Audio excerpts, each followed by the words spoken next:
Assalamualaikum warahmatullahi wabarakatuh. Perkenalkan, nama saya Nima Sabrina, NIM 209200005. Baiklah, saya akan menjelaskan kesimpulan dari makalah saya yang berjudul tentang tantangan hukum Islam di Indonesia. 1. Semangat berijtihad umat Islam. Kegiatan ijtihad mulai digalakkan masa sahabat sehingga melahirkan berbagai penafsiran dan fatwa. Hal ini dilanjutkan oleh generasi tabi'in dan puncaknya pada masa imam-imam mazhab sampai abad ke-4 Hijriah. Ijtihad yang mereka lakukan bukan saja menghasilkan fikih waqi'i, tetapi juga fikih ijtihadi.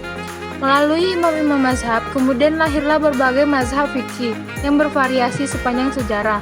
Walaupun yang dapat bertahan lama dan dianut umat Islam sampai sekarang di kalangan Sunni ada 4 mazhab, yaitu Hanafi, Maliki, Syafi'i, dan Hambali. 2. Kondisi objektif hukum Islam klasik. Ijtihad menjadi motor pergerakan perkembangan hukum Islam selama beberapa abad, mulai masa sahabat hingga imam-imam mujtahid pembentukan mazhab fikih. Melalui metode ijtihad, hukum Islam mampu mengikuti dinamika umatnya.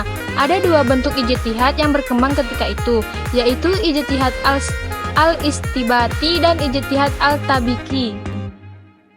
3. Tantangan hukum Islam di abad modern.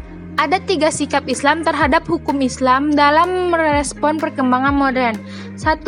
Kelompok orang yang ingin mempertahankan fikih sebagaimana yang terdapat dalam kitab-kitab kuning. 2.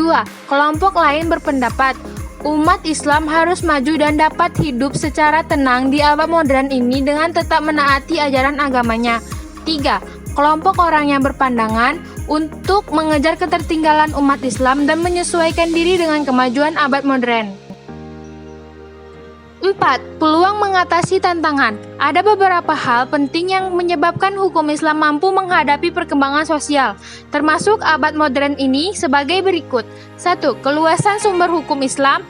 2. Berijtihad dengan metodologi ushul fiqh. 3. Semangat ijtihad berdasarkan keahlian. 5. Tantangan internal dan eksternal. Hukum Islam dalam memasuki abad modern mendapat tantangan secara internal dan eksternal. Secara internal, adanya kecenderungan sebagian umat Islam yang ingin mempertahankan hukum Islam sebagaimana yang terdapat dalam kitab-kitab fikih klasik.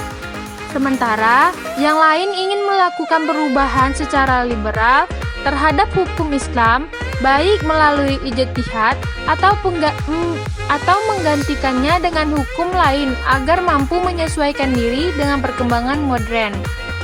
Pengaruh kemajuan informasi yang membawa hukum asing ke dunia Islam merupakan tantangan eksternal bagi hukum Islam. Namun, melalui keluasan sumber hukum Islam, kreativitas dan keahlian serta metodologi ijtihad yang dimiliki umat Islam membuat hukum Islam mampu menghadapi perkembangan zaman. Baiklah, hanya itu kesimpulan yang dapat saya sampaikan dari makalah saya. Jika ada kekurangan, saya mohon maaf. Saya akhiri. Wassalamualaikum warahmatullahi wabarakatuh.